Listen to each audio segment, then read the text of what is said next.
Thank God you're here, Detective. Sitting all alone in a place like this. I'd never live it down if the papers got wind of it. Hey. Ruth, right? Oh, don't pretend you don't know.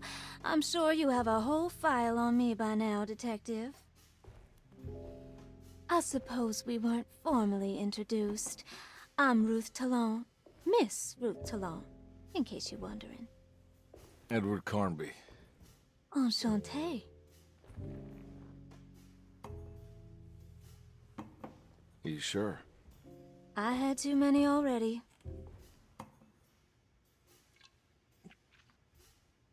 Nice. It's good. I know. I have great taste, Detective. I heard you're trying to break Jeremy's promise to the Dark Man. Yeah. Do you know anything about that kind of stuff? No, but it makes you wonder. If he made a promise, can't he simply stand by his words?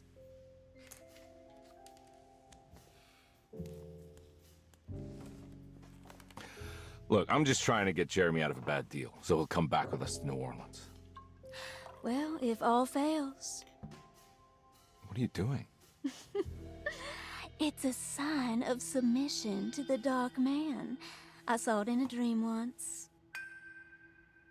What?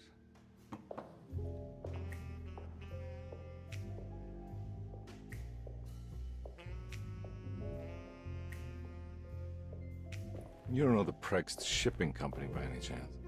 I do. They made big money during the war. Their waterfront office is just over there. How did you do that? Do what, Detective? Bonne chance. Hey, have you seen Emily Hartwood anywhere? Are you trying to make me jealous, Detective? No, I haven't seen your doll anywhere.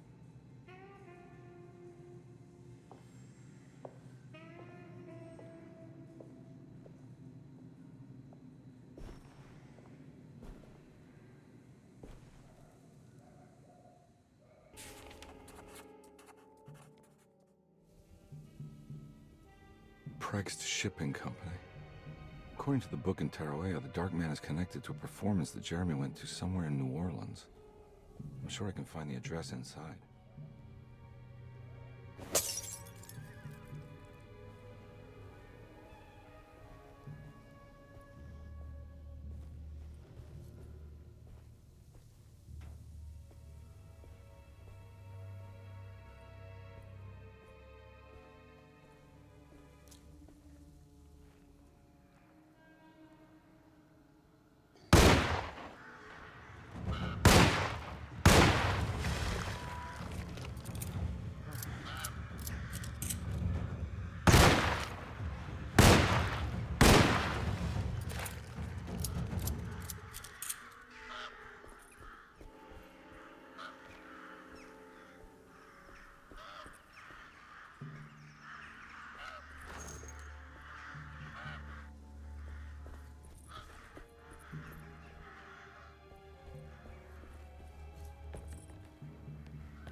I need the key.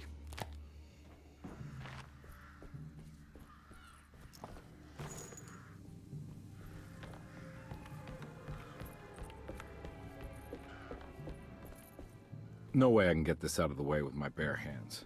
But if I get that crane going, that should do it.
finished.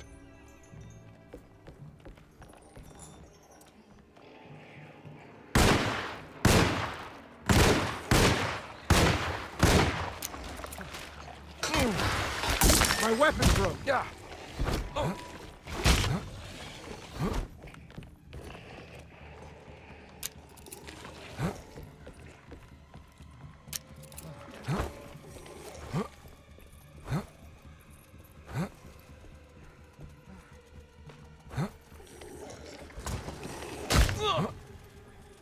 There must be...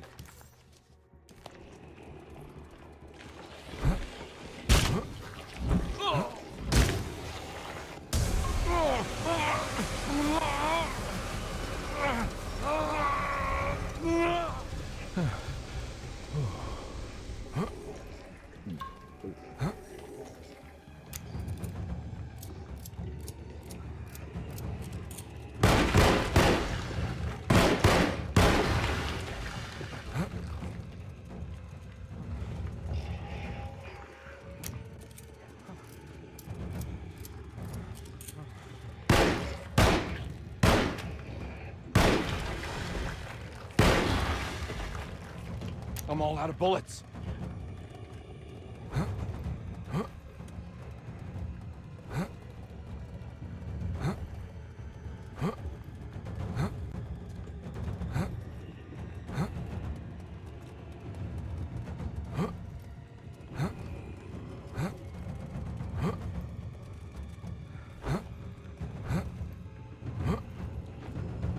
Must be another way inside.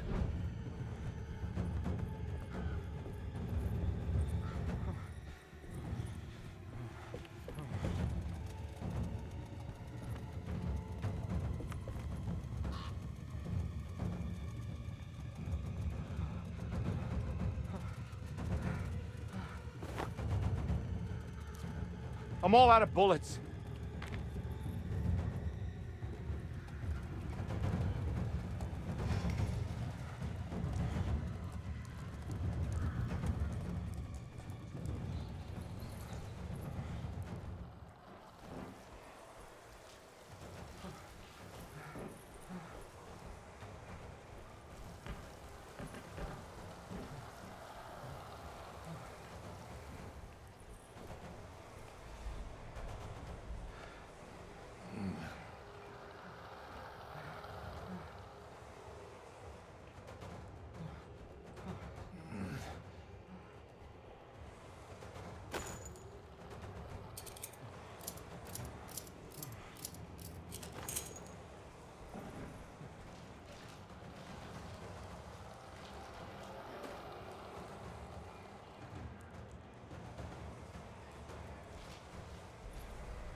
Made it inside the warehouse.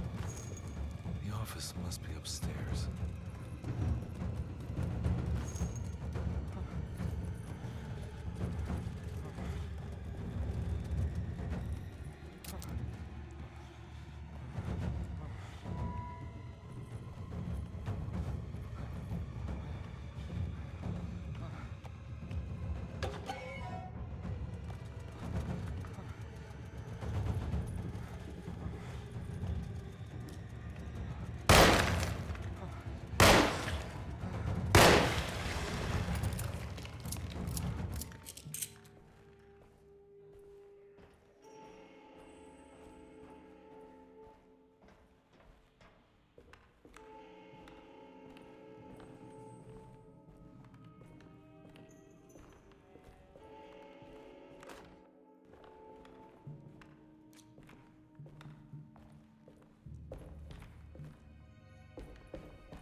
Cargo Manifesto. September 19th, 1892. Breck Shipping Company delivered 4 steamer trunks, 1 Egyptian sarcophagus, and a large wooden crate belonging to the showman called the Black Pharaoh, performing at 18th Street. Here we go.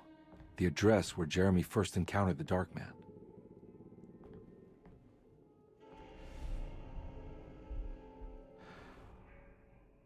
Hey, I always wanted to try one of these.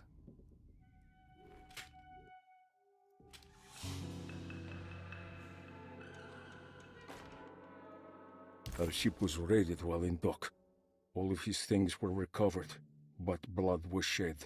Several men were carried into the Mississippi River and drowned by ones who live in the deep.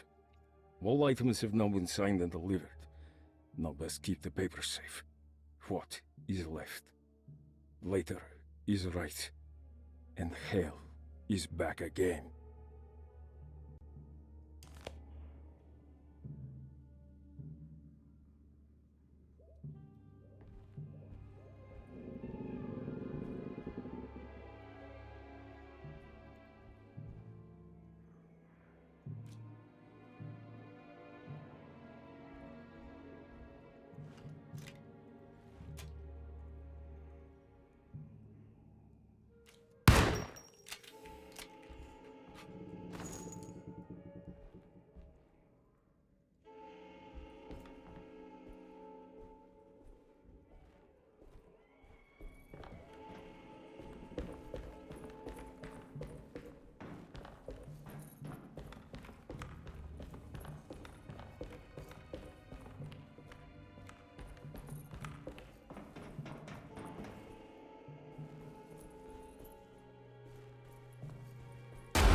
Looks like the fog cleared up.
You want to tell me what this is all about? Welcome, Detective, to the greatest show this side of the Mississippi. Nyarlathotep, the Black Pharaoh, the ancient magician who lived 1,000 lives and wore 1,000 masks. I can see why you settled on calling him the Dark Man. Saves your breath. So, you got scared by a stage magician, and now he's living inside your head.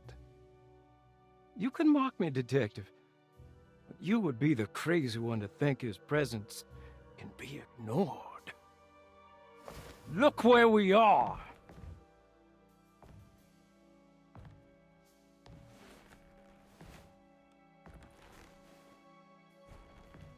We didn't get to finish our last conversation, did we?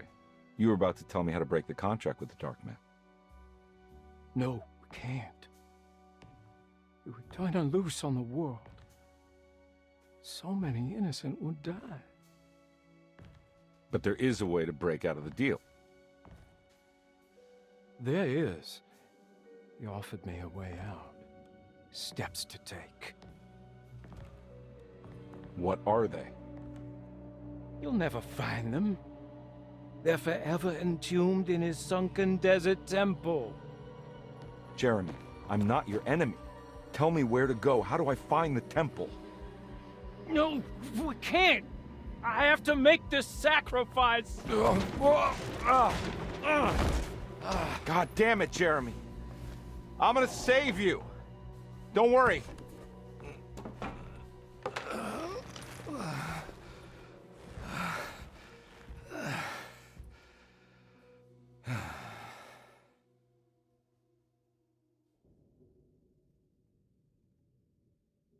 How do you save someone who doesn't want to be saved?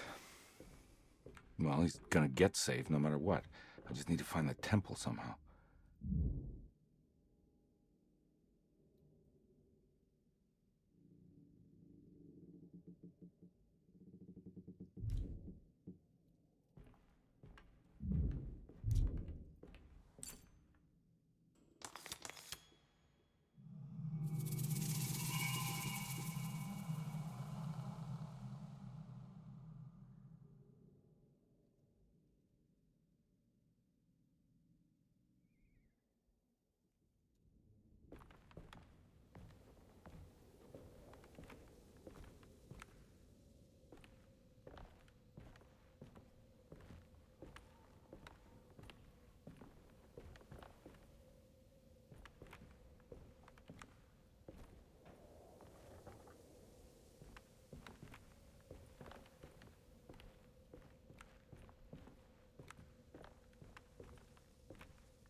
Oh.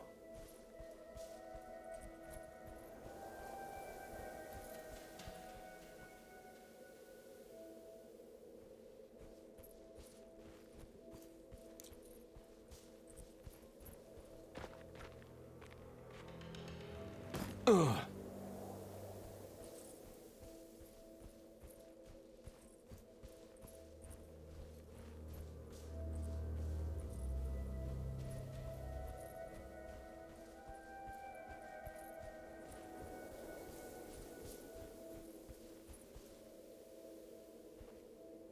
A sunken desert temple. I better get down there.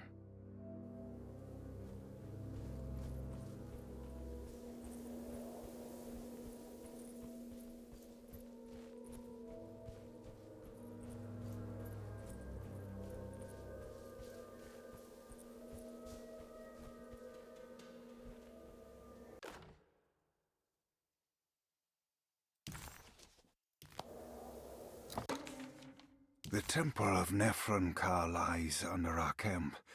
Despite all efforts, that unholy site did not collapse, but sink beneath the sand. The pharaoh is long dead, his name meticulously stricken from all ancient writing. But that stage meant for blood and terror remains. The temple is said to be lightless, built to harbor all the haunters of the dark found in the very depths of our universe. Calling on the gods meant creating a bridge between our world and theirs. The terrible Aldebaran of Taurus, the Black Sun, was seen as the most important star in the night sky. Because, according to the Kitab al-Azif, it was said to be the home of that crawling chaos known as Nyarlathotep. Through ancient mechanisms, it was said that the priests could open shafts channeling the light emitted by that strange stone called the Shining Trapezohedron. Several streams pooled together above the statue of that dark man would then be sent through space towards the Black Sun, a message to the gods. The gifts bestowed on the sender are completely undocumented, but often assumed to involve dark blood pacts, where souls are traded for malicious miracles.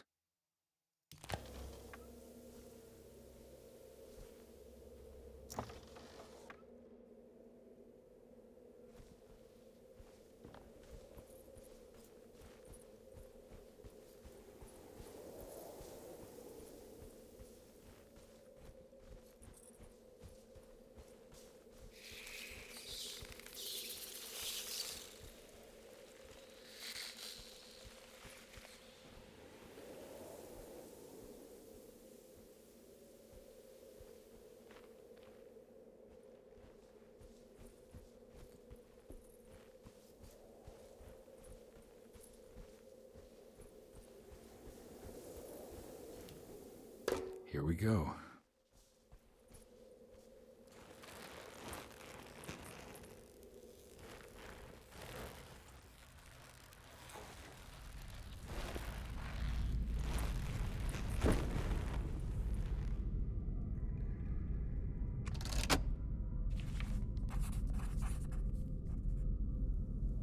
It's the star constellation from one of Jeremy's books. The Taurus. And one star's clearly bigger. Must be important. I got a feeling this is it. This is where the contract is hidden. But how do I get to it?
There's something missing.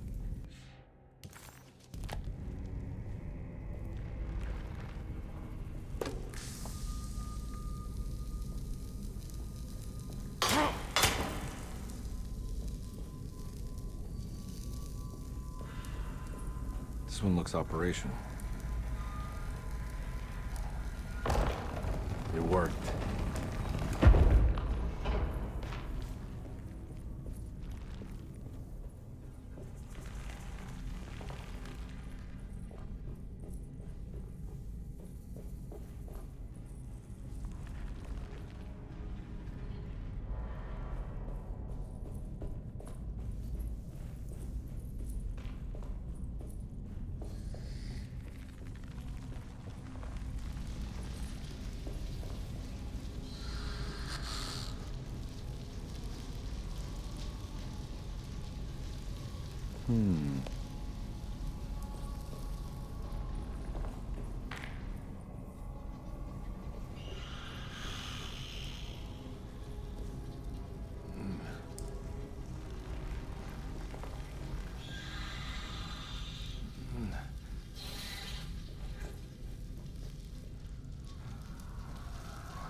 It worked.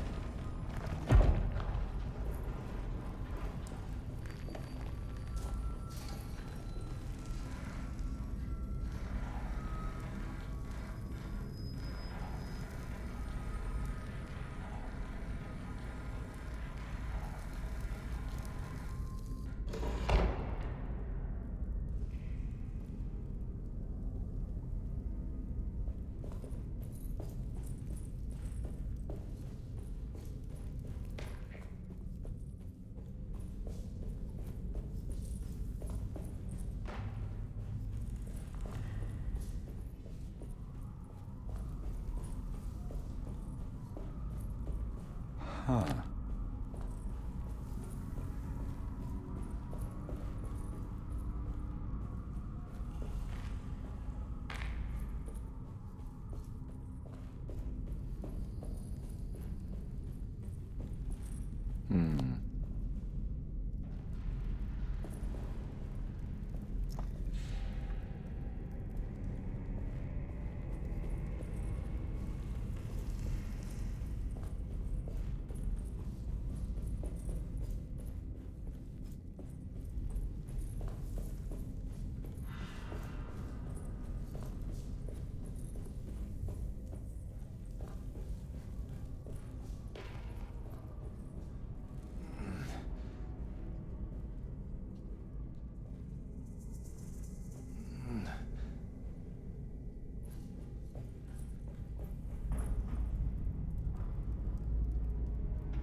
Hmm.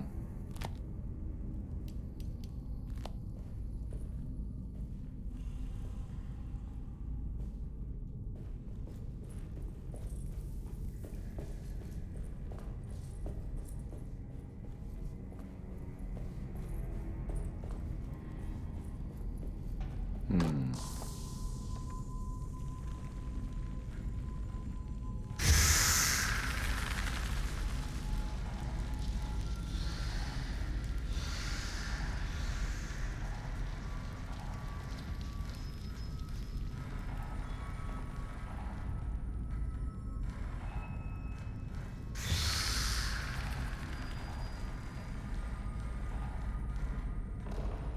It worked.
Ah!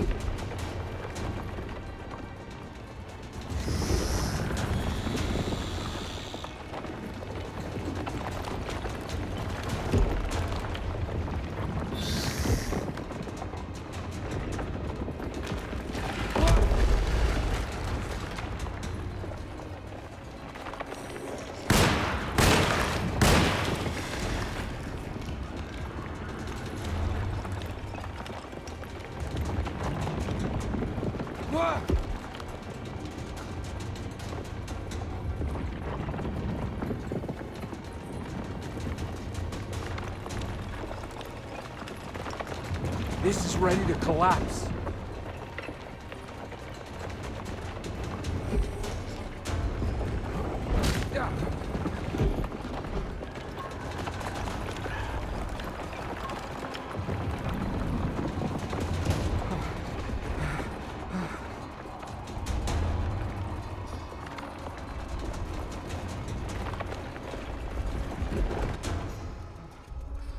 What is going on?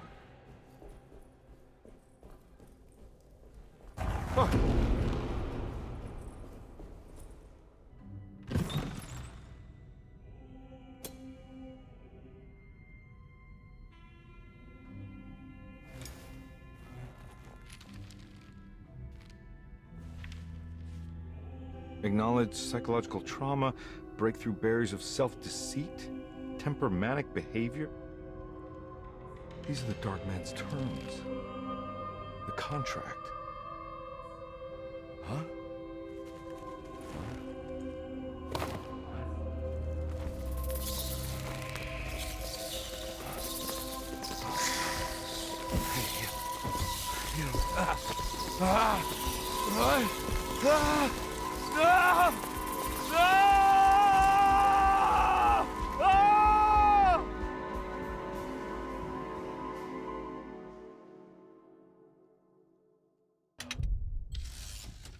Chapter 4.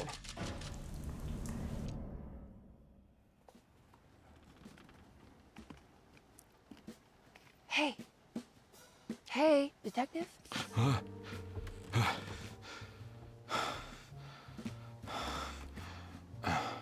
What are you doing? Oh, I found something. Great. Was it alcohol? God, no, I just got the wind knocked out of me. I think I know how to break the contract with the Dark Man. What exactly does that mean? Everything going back to normal. All right. I found some more information on Derceto and the patients. There are some seriously strange things going on here. I'm pretty sure 2 of the patients are dead and maybe even the clerk. Oh, yeah. I kind of just gave up on worrying about that. Well, just keep your eyes open, I suppose. What were you doing again? Jeremy made a pact with the Dark Man to keep all the madness locked inside Derceto. All right. I'm gonna break it. I just have to... Where is it? Where's the talisman? It's around your neck? Ah! I worry, detective. Don't. I'm fine. I worry that you're not much help on this case. At least you're a good distraction. Trust me. You're getting your money's worth. At this rate, I'm an absolute bargain.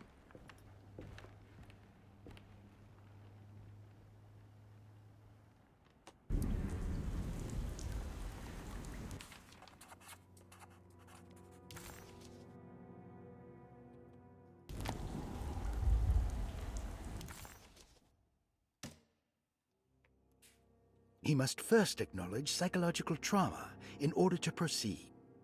The lying must stop, so we can break through the barriers of self-deceit. Finally, temper manic behavior. Medicine has failed me. Nothing can be done to dispel the Hartwood curse.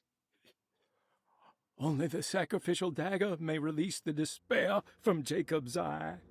Yet, doing so would be the doom of Derceto. Let this curse of mine be a weapon for once. I accept your demands, Oh, crawling chaos. Build your prison around this godforsaken hospital. When evil has been starved, I will stay buried forever.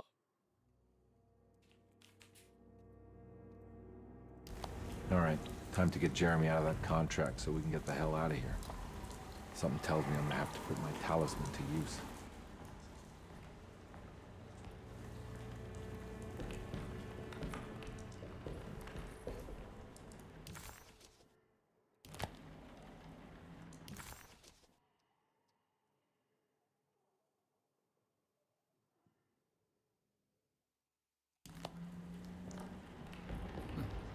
Just what this evening needed. Some ambiance.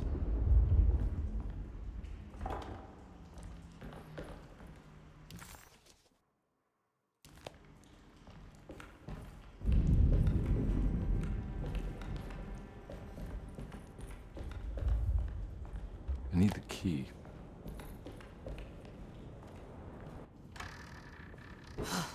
Got to be around here somewhere. He wouldn't leave this house.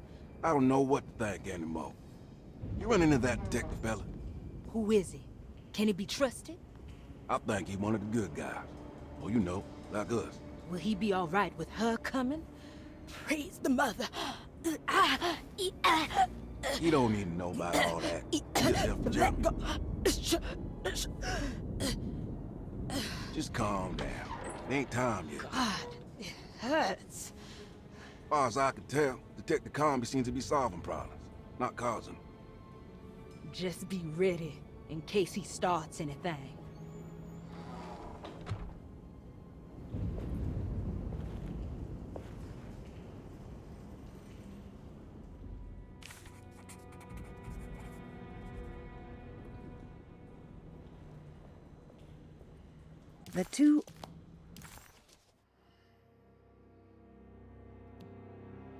The two orderlies still hadn't found Jeremy.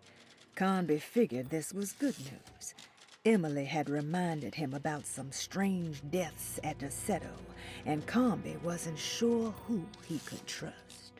Carnby never thought he'd be so happy to be back at Derceto. It felt like he had crawled through a long, dark tunnel of misery and regret. Now that he was back, Carnby could look into the steps mentioned in the contract.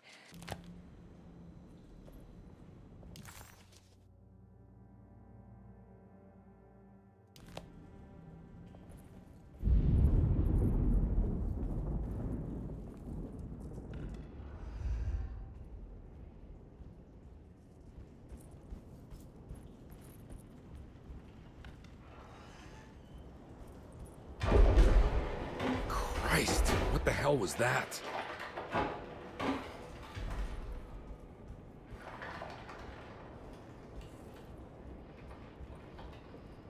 Emily will have to die. I don't want to run into the orderlies right now. Not sure I can trust them.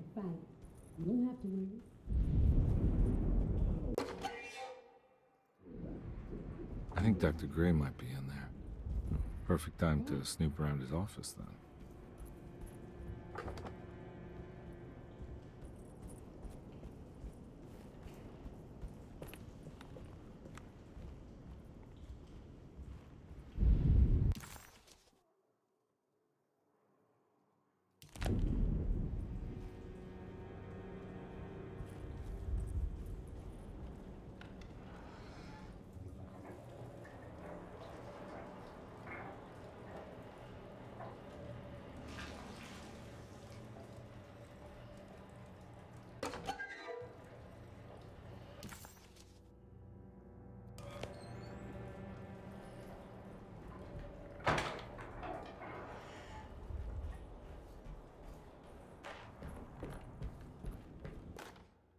We must have faith that Jeremy's pact with the Dark Man is a bluff.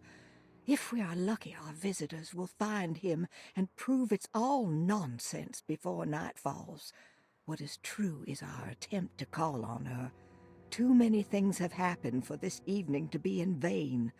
Think of Jack and Cassandra, even Perosi, whose circumstances I can't understand. Grace is a goat without horns. She knows it and will play the role.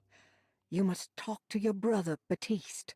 I worry that he will fail us. Mrs. Thompson.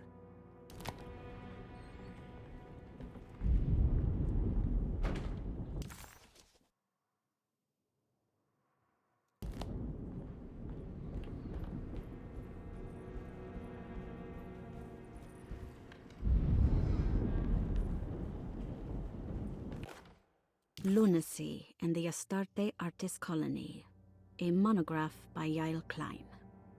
In early 1909, the old Derceto plantation outside of New Orleans was turned into an artist's colony.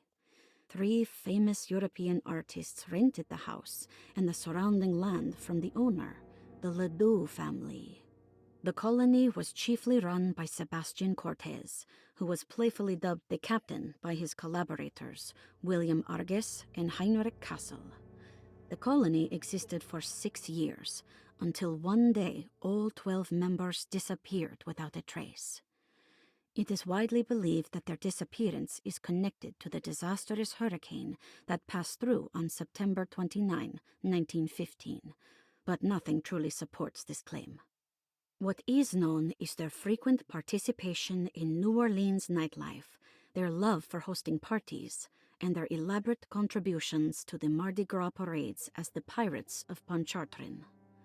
Accounts of their lifestyle can be found in almost every gossip column. It can effectively be summed up as carefree and bohemian. In late June 1909, the name Astarte first appeared in the newspapers. Cortez said the name came to him as he was painting.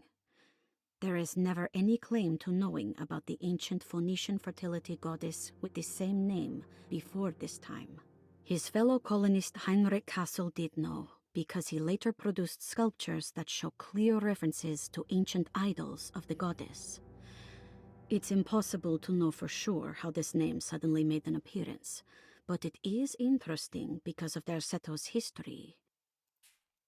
Even the name Derceto is the Greek name of a Syrian fertility goddess.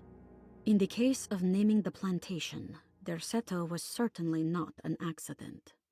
We know that Elijah Pickford intended to build a temple for his cult, for he had distributed pamphlets 2 years prior to the purchase of the land, advertising his intentions. His followers were estimated to be almost 100 men and women, mostly sailors, Maroons, and Cajuns, when the plantation was built. To outsiders, Derceto registered as an ordinary slave plantation, which enabled Pickford and his flock to remain hidden for decades. The official story is that the cult lasted until 1862, when the Union Army came and burned down the plantation and scattered all who lived there. Following the Civil War, new people started to congregate in the ruins of Derceto to invent a new fertility goddess, the Shub-Niggurath. As much as Derceto is a particular name to have heard of, it's not entirely uncommon among the learned. Astarte is equally known and could have been subconsciously chosen by well-read artists. Shub-Niggurath is, on the other hand, very uncommon. Almost impossible that anyone in Louisiana would have heard that name. The name is referenced only in rare books like Unaussprechlichen Kulten and the Necronomicon, and is believed to be a bastardization of Arabic words meaning pertaining to the dark young. The few paragraphs printed on the goddess are so upsetting that no one in their right mind would want to build a religion resting on such qualities. The Shub-Niggurath cult was hard to get rid of, but it is believed that despite the police jailing and killing several cultists over the years, the main culprit in the cult's demise is the cult itself, which seems to line up with every instance of cult activity on Derceto's grounds. When Captain J.W. Norton of the Union Army arrived, he described the people at Derceto as malnourished and maniacal. As much as the army tried to save them, they fought back with fervor, as if nothing was going to stop them from slowly destroying themselves. While the disappearance of the Astarte Artist Colony remains a mystery, The recurring motif seems to suggest that their fate involved lunacy and a hunger for self-sacrifice to that fertility goddess with 1,000 names.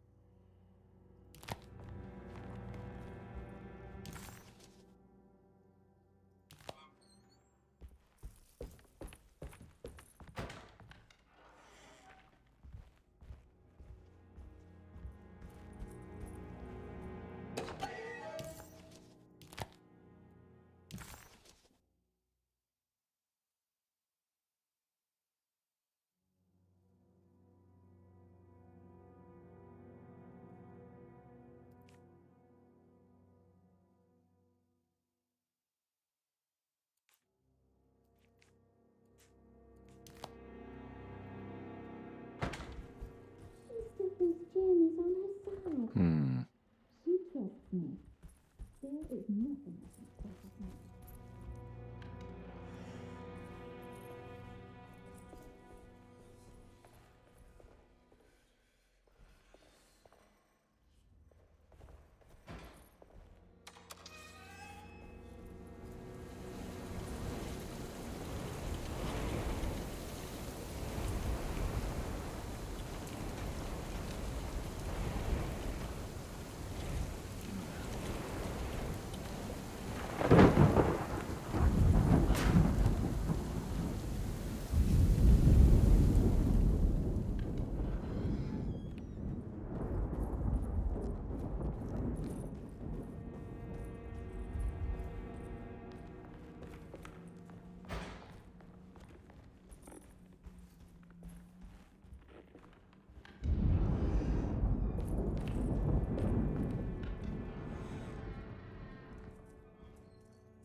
Brother, I need you to trust me.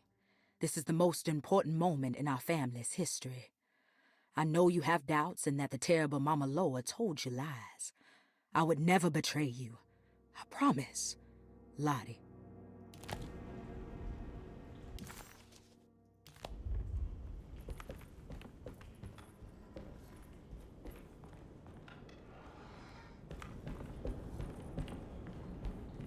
Detective Carnby, I'm terribly sorry that my niece has pulled you into this mess. please, with all my blessings, take her away from this cursed place. I have destroyed that eater of worlds and locked it away in the attic and retreated to a place of hiding. Tell Emily I'm safe. Tell her all the lies you can think of to make her listen. Take her back to New Orleans. Sincerely, Jeremy.